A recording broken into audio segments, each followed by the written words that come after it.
Kumusta at maligayang pagdating sa podcast Quickie ng II Affairs.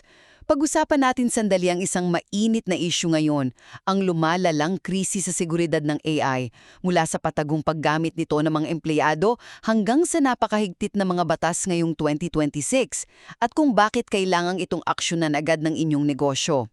Well, una, nandyan ang tinatawag nating shadow AI. Basically, ito yung paggamit ng mga empleyado ng AI tools nang walang paalam sa boss.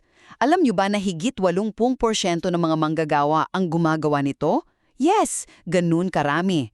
Dahil dito, hindi sinasadyang tumatagas ang mga sensitibong datos ninyo na nagiging malaking banta sa seguridad ng hindi nyo man lang namamalayan. Pangalawa, kailangan nating bantayan itong mga bagong panganib mula sa agentic AI o yung mga AI na kayang gumawa ng sariling desisyon. Ayon sa OWASP Top 10 list para sa 2025, ang mga pangunahing kahinaan natin ngayon ay ang prompt injection at memory poisoning. Sa madaling salita, nililinlang o nilalason ng mga hackers ang mismong utak ng AI ninyo na pwedeng sumira sa buong operasyon ng negosyo nyo.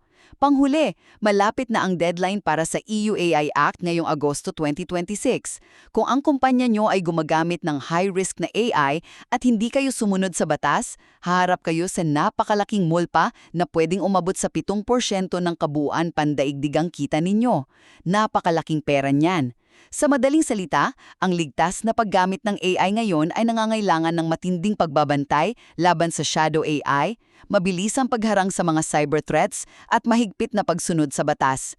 Kaya naman, suriin nyo na agad ang mga AI tools sa opisina ninyo para maiwasan ang mga banta at malalaking parusa.